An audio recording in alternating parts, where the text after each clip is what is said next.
আসসালামু আলাইকুম, আমি ফাহমিদুল হাসান। বইচনা অনুষ্ঠানের তৃতীয় পর্বে আপনাদের সকলকে জানাচ্ছি স্বাগতম।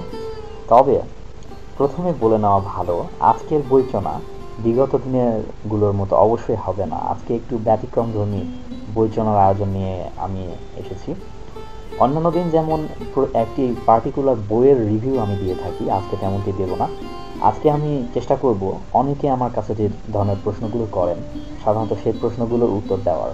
বিশেষ করে অনেকেই যারা বই পড়ার অভ্যাস নেই আমার কাছে প্রশ্ন করেন, সাজেশন নিতে চান, পরামর্শ নিতে চান কী ধরনের বই আসলে পড়া শুরু করবেন, এই প্রশ্নটা অনেকেরই থাকে। তো আজকে সেই পরামর্শ দিয়ে শুরু করব।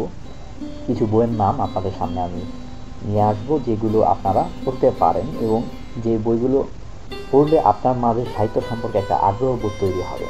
তো চলুন দেরি না করে আজকে আমরা দেখি যে কোন 5টি বই আপনি যদি বই পড়তে চান তাহলে আপনাকে অবশ্যই পড়া উচিত এবং এই বইগুলো আপনার হাতে খড়ি হিসেবে কাজে দিবে। নাম্বার 1, দ্বিতীয় মানব। হুমায়ুন আহমেদ রচিত দ্বিতীয় মানব মূলত একটি সায়েন্স ফিকশন। এখানে খলিলুল্লাহ নামক এক ব্যক্তির রহস্যময় কিছু কার্যক্ষমতা দেখানো হয়। জানার জন্য আপনারা পড়তে পারেন এটি। নাম্বার 2, আরণ্যক। বিভূতিভূষণের আরণ্যক বইয়ের প্রধান চরিত্র হচ্ছে সত্যচরণ, যিনি একজন শহুরে যুবক এবং কাজের সন্ধানে গভীর অরণ্যে চলে যান। নাম্বার 3, কবি। তারাশঙ্কর বন্দ্যোপাধ্যায় রচিত কবি একটি মাস্টারপিস। জীবন এত ছোট কেন, ভালোবেসে স্বাদ মিটিল না এক জনমে, এরকম বিখ্যাত করা তারাশঙ্কর কবি। নাম্বার 4, হুমায়ুন আহমেদের নিষাদ, মূলত মিসির আলী সিরিজের একটি বই এবং একটি science fiction. Number 5, Sharatchandra Chattopadhyay রচিত শ্রীকান্ত বাংলা সাহিত্যের উপন্যাসের একটি বিখ্যাত উপন্যাস।